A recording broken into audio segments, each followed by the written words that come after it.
Nintendo Blood NES, o NES 101. Lanzado por primera vez el 15 de octubre de 1993 en Estados Unidos, se trató de un modelo de la NES con un rediseño más compacto y sencillo, ya que a diferencia de la NES normal, esta versión era más pequeña con un diseño más aplanado y curvo, el botón de encendido fue reemplazado por un interruptor, y el botón de reinicio obtuvo un mayor tamaño. El control también tuvo su cambio de diseño, el cual se asemejaba al control de la Super Nintendo, volviéndolo más cómodo. Pero no todos los cambios fueron buenos. Por ejemplo, para esta consola se decidió usar la conexión RF, que reemplazaba la conexión audio y video de su antecesor. Lo malo de esto es que para ese entonces ese tipo de conexión ya era obsoleta, por lo que era bastante molesto tratar de conectar la consola a una televisión. Otro problema era la eliminación de la luz LED que indicaba si la consola estaba encendida o no. En cuanto a su recepción le fue muy mal, ya que para ese momento en el que fue lanzado, ya estaba a la venta la Super NES, haciendo que fuera ignorado por completo. También he de mencionar que existió una versión japonesa llamada AV Family Computer, que fue lanzada el 1 de diciembre de 1993, este modelo era casi igual que la NES 101, solo con algunos cambios para las especificaciones del público japonés. Zelda Rap. Se trató de un peculiar anuncio publicitario de Nintendo para promocionar el juego de The Legend of Zelda. En este comercial vemos como dos chicos que juegan Zelda, empiezan a rapear sobre lo increíble que es el juego. La verdad el comercial no llama mucho la atención, excepto por un pequeñito detalle, en el que por unos momentos vemos a la NES con los botones de encendido y de reinicio de color negro, y no con el color gris normal. La verdad no se sabe de por qué de esto, aunque posiblemente se trate de un tema estético para el comercial.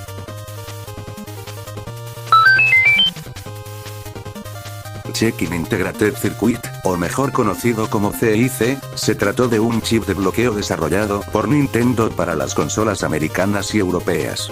Su función principal era el de verificar si un juego era auténtico, y si venía de la misma región que la consola. El origen del chip se debió a la crisis de los videojuegos de 1983, en el que el mercado de videojuegos estaba a punto de desaparecer por la enorme cantidad de juegos de pésima calidad. Para evitar un problema similar, Nintendo tomó medidas muy duras para tratar de regular la cantidad de juegos que se lanzarían en sus consolas. Para ello creó el chip CIC, que solo ellos podrían proporcionar, por lo que si una desarrolladora externa quería lanzar su juego en la NES, sí o sí necesitaba el chip. Esta decisión fue bastante polémica entre los desarrolladores, ya que Nintendo solo permitía que una desarrolladora lanzara pocos juegos al año, cosa que a muchos no les convenía. Algunas desarrolladoras sí se apegaron a esta política, otras crearon pequeñas filiales que permitían lanzar más juegos, y otros incluso crearon copias del chip, cosa que evidentemente no le gustaba a Nintendo, por lo que muchas de estas empresas fueron demandadas.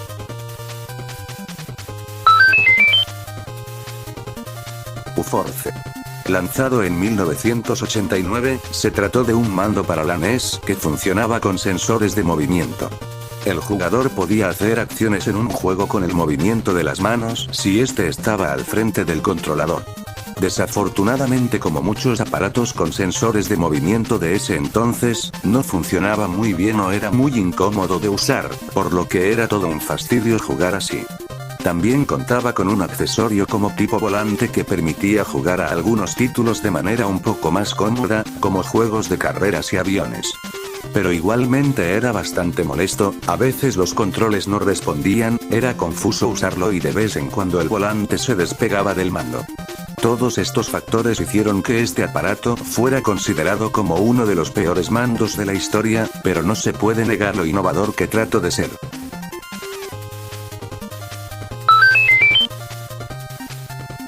Memory Management Controller, o por sus siglas MMC, se trataron de una serie de diferentes chips creados, ya sea por Nintendo o de terceros, para poder ampliar las capacidades de los cartuchos en las consolas, ya sea gestionar el almacenamiento de los cartuchos, la aceleración gráfica, agregar chips adicionales de sonido, ayudar a la compatibilidad de los cartuchos con la NES, entre otras funciones que podían variar dependiendo del chip.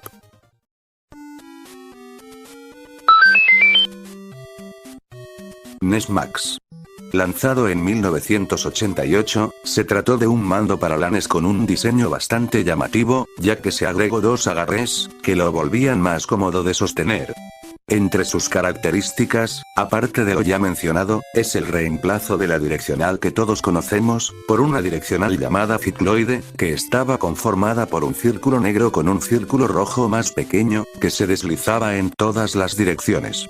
También se agregaron los botones turbos para los botones A y B, cosa que era bastante útil para aquellos juegos que requieren machacar esos botones.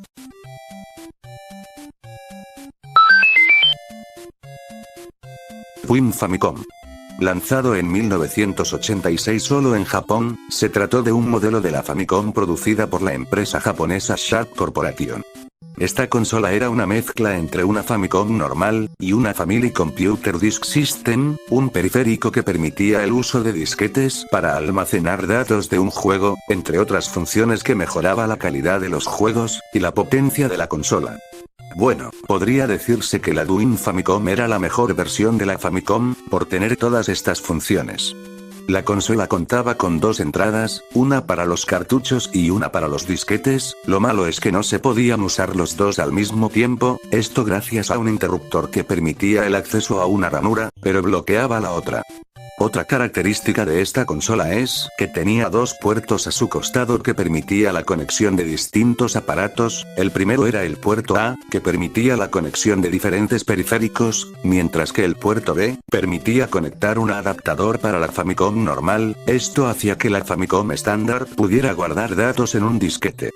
La Win Famicom venía en tres versiones, dos eran casi iguales, uno era de color rojo con detalles negros, y el otro tenía los mismos colores solo que invertidos, y el tercero era de color negro con detalles verdes, y sus controles tenían interruptores que permitían el uso del turbo en los botones A y B. La verdad es que era una consola bastante completa en todas sus funciones, muy superior a la Famicom normal.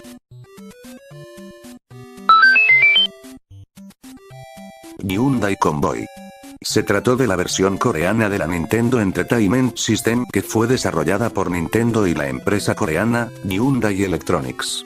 La historia de esta consola es muy interesante, ya que a principios de los 90, Corea del Sur optó por prohibir cualquier producto de origen japonés, esto debido al resentimiento por la ocupación japonesa en la península coreana durante la Segunda Guerra Mundial. Por ello el gobierno coreano prohibió la compra de productos de origen japonés. Nintendo trataría de buscar huecos legales para poder vender su consola, y al final llegó a un acuerdo de distribución con Hyundai Electronics, en el que Nintendo les daba la licencia de su producto, mientras que Hyundai estaría desarrollando las consolas y videojuegos y vendiéndolas en el país. Las principales características que tiene esta versión, es que tiene impreso el nombre Hyundai Convoy en coreano, más el nombre de Nintendo Entertainment System en inglés, y tiene en su interior un chip de bloqueo conocido como 3195A. Pero ahí en más, no tiene ninguna diferencia con la NES americana. Desafortunadamente para ambas compañías, la consola no tuvo muy buenas ventas, esto debido a la existencia de las copias piratas de la NES, que eran extremadamente populares, cosa que causó el fracaso de la Hyundai Convoy, aunque este no sería la única consola lanzada por ellos, ya que les seguirían la Game Boy y la Super NES. Atari Distribution Deal. Este tema habla de que hubo una posibilidad de que Atari fuera la distribuidora de la NES en Occidente. En 1983, Nintendo y Atari habrían tenido acuerdos para el lanzamiento del videojuego de Donkey Kong para la Atari 2600 y sus ordenadores. Cuando Nintendo tenía planeado lanzar su nueva consola a Occidente, Atari se volvió en la opción más indicada para ser la distribuidora, por lo que se llevaron a cabo muchas reuniones en los cuarteles generales en ambas empresas, y casi se lleva a cabo el acuerdo, pero al final no se llevó a cabo, ya que los de Atari descubrieron que su competencia Coleco había lanzado una demo técnica de Donkey Kong para el ordenador Adam. Esto era un gran problema ya que se suponía que Atari era la única compañía con licencia para lanzar Donkey Kong en sus ordenadores. Esto no les gustó para nada a los de Atari, ya que pensaron que Nintendo estaba jugando en ambos bandos, por lo que al final cancelaron el acuerdo, e incluso amenazaron con demandar a la compañía japonesa, pero esto último no se llevó a cabo. Ahora sin una distribuidora que los ayude, Nintendo se las tenía que arreglar para lanzar su consola en Occidente, y todos sabemos que a Nintendo le fue muy bien haciendo este trabajo por sí solo. Sinceramente pienso que el lanzamiento de la NES hubiera sido muy distinto si Atari hubiera sido la encargada de distribuir la consola, ¿o ustedes qué piensan de esto? Asianan Hong Kong versión. Este tema habla de una versión de la Famicom que salió para algunos países asiáticos y el estado de Hong Kong. Esta versión no era tan diferente a la versión original japonesa, aunque sí tenía algunas características para el mercado local. Por ejemplo, la consola usaba el sistema de codificación NTSC al igual que su contraparte japonesa, pero gracias a unos trucos de conversión podía producir salidas PAL, que era el sistema de codificación de Hong Kong. Otra característica era el de tener un interruptor que estaba en la parte trasera de la consola, que permitía cambiar la velocidad de normal a lento, pero ahí en más, no hay mucho que destacar. Algo interesante de esto es que también se lanzó la Disk System, pero el periférico no tuvo mucha relevancia.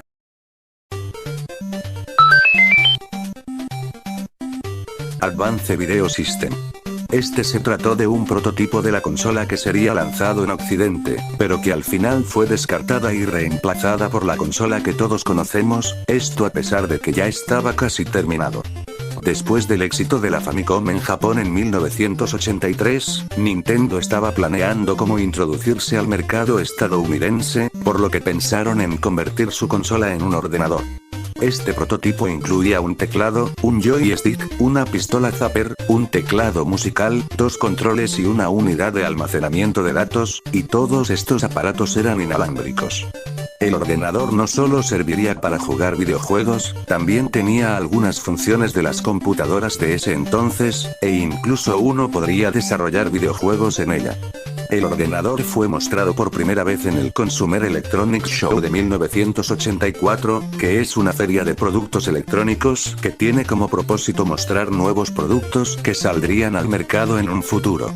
Uno podría pensar que por todo lo que ofrecía el ordenador de Nintendo, llamaría mucho el interés de los inversionistas, pero realmente nadie le tenía interés al producto, esto debido a la crisis de los videojuegos de 1983, que dañó fuertemente a la industria de los videojuegos, por lo que nadie le tenía fe a un producto relacionado a los videojuegos.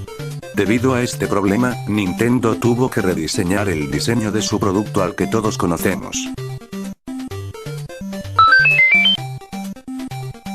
Family Basic. Lanzado en 1984 para la Famicom, y desarrollado por Nintendo, Hudson Soft y Sharp Corporation, se trató de un periférico que está conformado por un teclado tipo computadora, y un cartucho conocido como Famicom Data Recorder. Su principal función era la de proporcionar una forma de programación en BASIC, un lenguaje de programación sencillo, para que los usuarios pudieran crear y ejecutar sus propios programas en la Famicom. El accesorio venía con un conjunto de herramientas para aprender a programar y experimentar con la consola, incluso se podía programar juegos sencillos. Desafortunadamente la Family Basic fue un fracaso, y al poco tiempo fue descontinuada.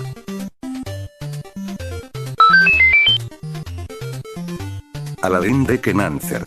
Desarrollado por la empresa Camedia, y lanzado en 1992, se trató de un adaptador que podía reproducir cartuchos compactos que no tenían las licencias oficiales de Nintendo. Funcionaba de la siguiente manera, el adaptador y los cartuchos compactos tenían chips especiales que evadían el sistema de bloqueo que tenía la consola. El adaptador tenía 2 ranuras, una para los cartuchos compactos, y el otro para conectarse a la ranura de la NES. Primero se introducía el cartucho en el adaptador, para luego conectarlo al cartucho y así poder jugar. Esta solución hacía que fuera más barata la producción y la venta de videojuegos sin la necesidad de tener los permisos de Nintendo, cosa que beneficiaría tanto a los consumidores como a los desarrolladores. Desafortunadamente el adaptador fue un gran fracaso, debido a que en el mismo año en el que lo pusieron a la venta, ya estaba la Super NES, por lo que los consumidores no se interesarían en el adaptador, ni en los juegos, solo durando a la venta hasta 1993. Actualmente el Aladdin Deck Enhancer es una pieza no tan común en el mundo del coleccionismo, al igual que sus juegos.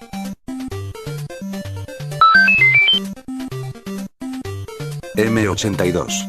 Mostrado por primera vez en 1985, se trató de una unidad de demostración con una capacidad de albergar hasta 12 cartuchos, y que tenía como principal propósito el de promocionar los juegos y la consola mediante una demostración. El aparato permitía a los jugadores elegir uno de los 12 juegos predeterminados, con un límite de tiempo que eran entre 3, 5, 10 o más minutos. El M82 era un aparato de gran tamaño, que como se mencionó, albergaba hasta 12 juegos, los cuales se podían seleccionar con un botón rojo que estaba al frente, y se podía conectar dos controles de la NES, o en algunas ocasiones con la Nintendo Zapper. Esta consola nunca se puso a la venta, ya que solo era utilizada en tiendas como una demostración, por lo que se trata de una pieza muy valiosa en el coleccionismo.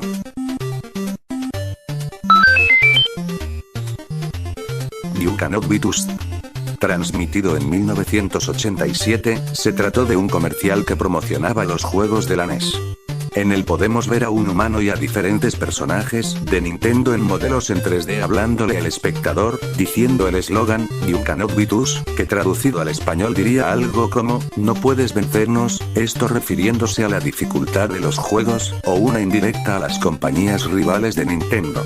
El comercial se hizo muy popular debido a lo perturbador que puede llegar a ser, esto debido a los modelos en 3D, que tenían un aspecto muy extraño, esto debido a las limitaciones de la animación por ordenador de ese entonces. Tampoco ayudaba que los personajes hablaran de manera muy extraña, y que se usó el tema de los castillos de Bowser como música de fondo, haciéndolo aún más aterrador. En la actualidad el comercial ha ganado gran popularidad por todas estas características.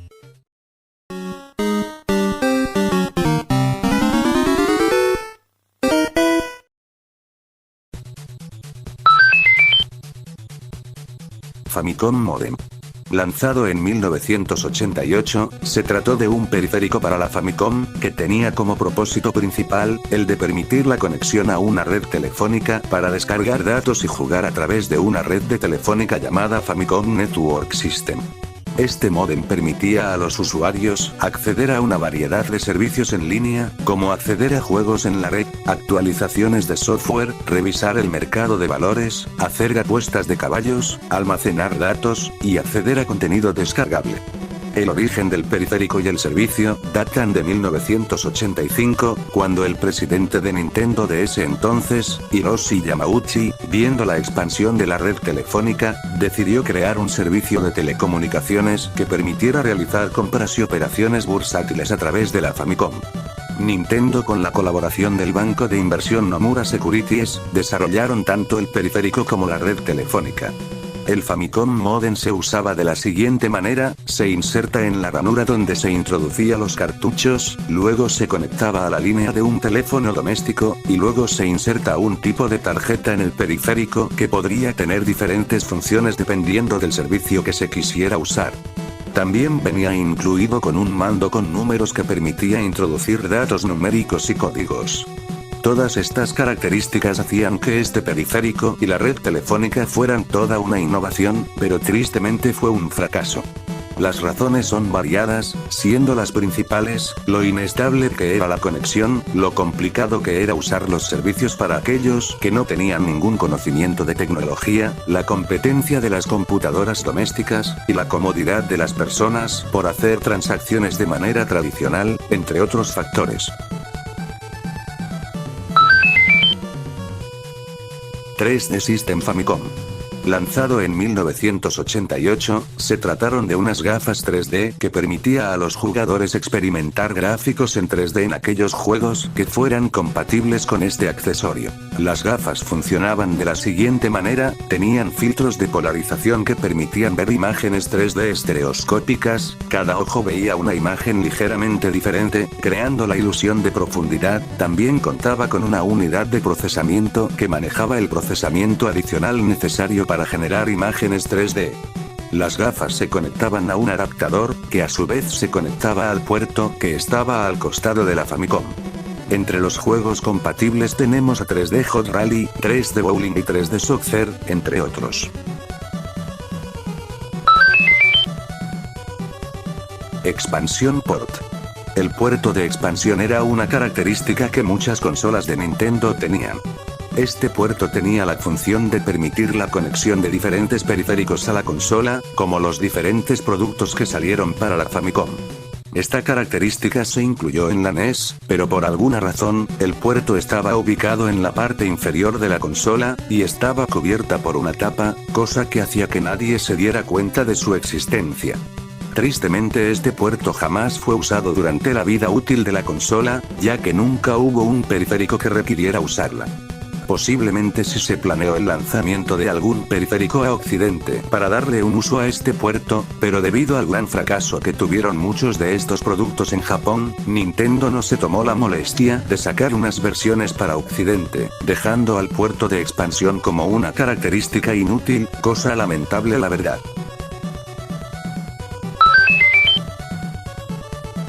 Rabbit Chip NES.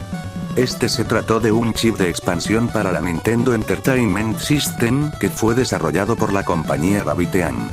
Su principal propósito era el de añadir nuevas funcionalidades a la consola, como mejorar los gráficos, la música y permitir la ejecución de juegos más avanzados que el hardware original no soportaba, así dando una mejor experiencia al jugar.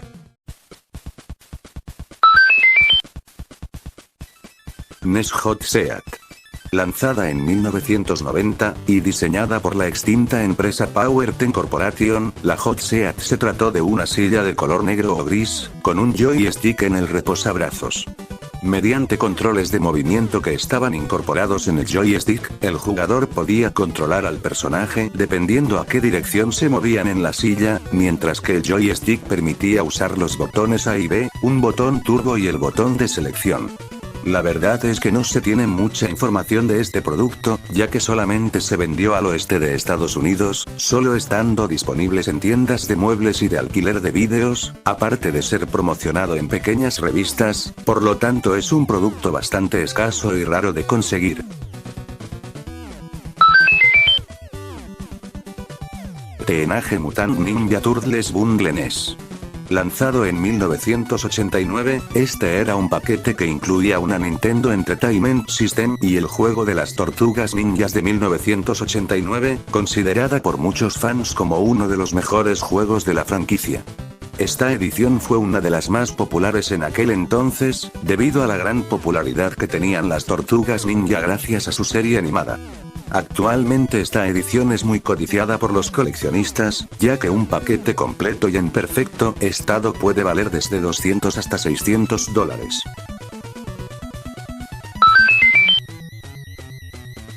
Samurai NES. Lanzado en 1986 en la India, y distribuida por Samurai Electronics, la Samurai NES se trata de una variante de la NES americana, con licencia de Nintendo. El origen de esta consola es bastante interesante, ya que muy parecido a lo que pasó en Corea del Sur, India por esos años impuso leyes que impedían la participación de empresas extranjeras al mercado indio, pero esto no detendría a Nintendo, por lo que buscó huecos legales que le permitieran vender su producto en este país. Al final consiguieron un acuerdo de distribución con el señor Mahesh, un ciudadano indio que estaba interesado en lanzar las consolas de Nintendo en su país, ya que después de un viaje que realizó a Japón y después de llevarse una Famicom de regreso a la India, vio el gran potencial que tenía la consola, por lo que después de un año de negociaciones, llegarían a un acuerdo en el que Mahesh sería el distribuidor de la consola, para ello crearía su empresa Samurai Electronics, mientras que Nintendo le daba las licencias. Las Samurai no tenían casi ninguna diferencia con la NES americana, solamente que al producto se le puso el nombre de Samurai, que por cierto, las primeras versiones eran de origen europeo pero con un estampado con el nombre Samurai, pero para las posteriores versiones ya tendría el nombre impreso en la consola. La Samurai NES tuvo una recepción no tan buena que digamos, esto debido a la aparición de las Famiclones. En este punto las cosas se vuelven muy complicadas de explicar, ya que no encontré mucha información sobre esto, pero lo que encontré fue que a partir de 1990, Samurai Electronics empezaría a registrar la marca Microgenius en la India, que para los que no sepan, Microgenius es una marca de consolas piratas. Posteriormente se pondrían a la venta las consolas Samurai Microgenius, que eran Famiclones. También se descubrió que los cartuchos originales de la Samurai tenían chips pirateados. Esto hizo que se supiera que Samurai Electronics producía sus propias consolas y cartuchos piratas. Realmente no encontré las razones de esta práctica, pero puedo teorizar que la distribuidora no le estaba yendo bien con el acuerdo que hizo con Nintendo, por lo que empezó a crear sus copias piratas para tratar de ganar algo de dinero, pero solo es una suposición mía.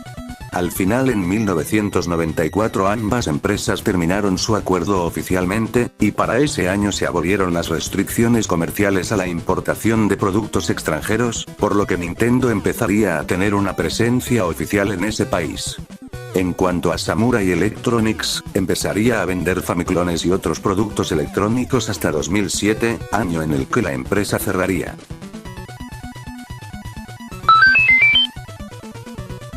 Famicom Tiddler. Lanzado en 1989 y desarrollado por la empresa Sharp Corporation, se trató de una variante de la Famicom con nuevas funciones. Esta consola tenía la característica de grabar clips de los juegos que se estuvieran jugando, y poderlos editar. La Famicom Tiddler se usaba para la grabación de video y su edición, permitiendo la incorporación de gráficos y texto directamente en las señales de video, por ejemplo podían poner imágenes, textos, e incluso grabar audios, esto gracias a la gran variedad de herramientas que incluía, todo esto a video de color RGB, un modelo de color en el que convergen el azul, verde y rojo, y con ello todas sus mezclas, cosa que otras consolas no podían hacer.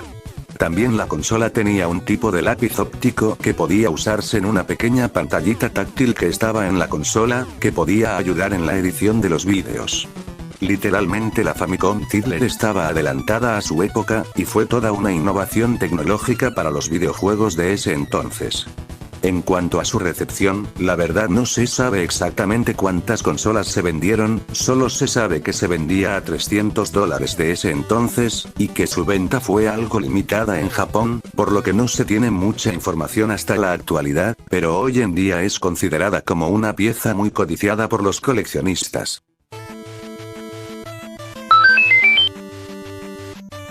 Black Box Zelda and Punch-Out! Este tema habla sobre el posible primer diseño que tendrían las cajas de The Legends of Zelda y Punch-Out! Muchos de ustedes reconocerán el diseño de las cajas de los juegos ya antes mencionados. La caja de Zelda tenía un color dorado con el título del juego en él, mientras que la caja de Punch-Out! Tenía como imagen una foto de un boxeador peleando con su oponente. Ambos diseños se volvieron icónicos entre los juegos de la NES, pero hubo una posibilidad de que ambos juegos tuvieran un diseño muy distinto. En un folleto presentado en la Consumer Electronics Show, se mostraban los juegos que estarían en la Nintendo NES, entre ellos estaban Zelda y Punch-Out!, pero con un diseño muy distinto. En el de Zelda se puede ver que el color de la caja sería de color negro como el resto de juegos, y tendría como imagen a un Link de 8 bits que por alguna razón está sonriendo, mientras que de fondo está una mazmorra. En cuanto a Punch-Out!, este tendría la imagen de Glasgow, uno de los jefes a vencer en el juego. No se sabe exactamente cuáles fueron las razones de este cambio de diseño, pero posiblemente se deba a que querían que estos juegos resaltaran del resto con un diseño más llamativo.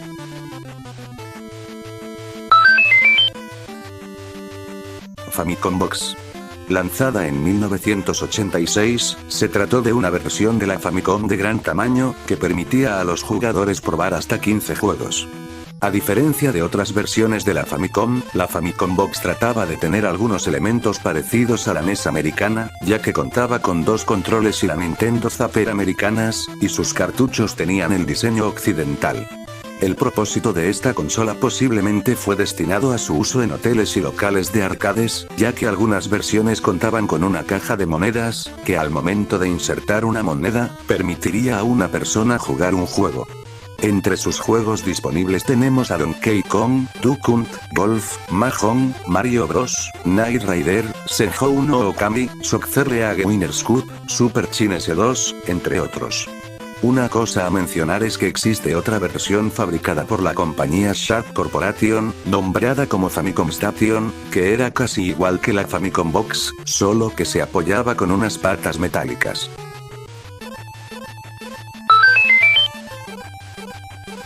Worlds of Power. Lanzadas por los inicios de los 90, se trataron de una serie de novelas escritas por diferentes autores, que trataban de distintas historias de videojuegos. Estas novelas contienen una adaptación de las historias de algunos juegos de Nintendo, expandiendo y dando más detalles sobre la historia del videojuego. Aparte de eso, también contienen algunas ilustraciones, datos y pistas del juego, descripción de algún personaje, y algunos podían tener tarjetas coleccionables. En total se publicaron 8 novelas, más otras 2 para un público más infantil, entre esas están Metal Gear, Castlevania 2, Wizards and Warriors, Bionic Commando, Infiltrator, Ninja Gaiden, y demás. Sharp Game Television. Lanzado en 1989 por la compañía Sharp Corporation, se trató de un curioso producto que combinaba una consola de videojuegos con una televisión CRT, por lo que aparte de tener las características de una televisión normal, tenía las funciones de una NES, como los botones de reinicio y apagado, puertos para los controles y una ranura para los cartuchos. El televisor venía con los siguientes accesorios, que son 2 controles similares a los del NES, que son de color negro, y un control remoto normal, que tenía la función de encender y apagar la consola. En cuanto a su recepción, no le fue muy bien, solo durando su producción hasta 1990. En la actualidad es un objeto muy valioso entre los coleccionistas, vendiéndose hasta por $600 si está en excelentes condiciones.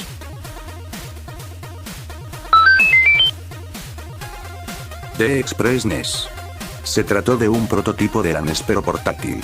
La Express NES sería desarrollada por la empresa de ingeniería llamada Biedermann Design Labs, empresa que ya habría trabajado con Nintendo para un periférico, y estaría a cargo del ingeniero Paul Biedermann, un ex trabajador de Capcom que trabajó en el desarrollo de placas para arcades. La consola traía un chip especial de 4 pulgadas especialmente construido con un sistema único que produce una calidad de imagen vívida, y también incluía un simulador estéreo, esto para el sonido. Los cartuchos se introducían en la parte posterior de la unidad. En su primer diseño tenía 2 puertos para 2 mandos, pero se sabe que esto fue reemplazado por unos botones. La consola usaba 4 baterías, que podía dar una duración bastante sorprendente, ya que podía durar hasta 40 horas de juego o más, superando la duración de la Game Boy. Su costo se estimaba en $140 de ese entonces, cosa que lo volvería una consola portátil bastante costosa. La Express NES fue mostrada a los ejecutivos de Nintendo para que pudieran aprobarlo y poderlo venderlo legalmente, pero desafortunadamente Nintendo rechazó el prototipo. No se sabe exactamente cuál fue la razón de su rechazo, pero lo más probable es que la Game Boy estaba teniendo un gran éxito, por lo que no tenían el interés de vender otra consola portátil, aunque esto ya es especulación mía. Al final este prototipo fue rechazado y posteriormente fue cancelado. Aunque tiempo después la empresa Camerica se interesó en Paul Biedermann, y en el prototipo. En 1991, la consola fue mencionada en una revista llamada Electronica Games. En el artículo mencionaban todas las características e información relacionada a esta consola, entre ellas que Camedia estaría a cargo de la venta de la Express NES, pero la verdad nunca se llegó a nada, debido a que se querían evitar problemas legales con Nintendo, por lo que la consola fue cancelada definitivamente.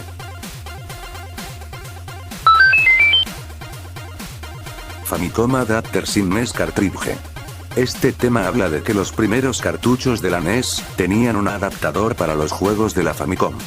Durante los inicios de Nintendo en Estados Unidos, la compañía tuvo bastantes problemas con la producción de placas de sus juegos, cosa que era un gran problema, ya que en ese momento se estaban acercando las fiestas navideñas, por lo que no podía perderse esta oportunidad. Para solucionar este problema se desarrolló un adaptador de 72 pines, que era el formato que usaba la NES, que permitía conectar una placa de la Famicom que tenía 60 pines, y así poder conectarse a la consola.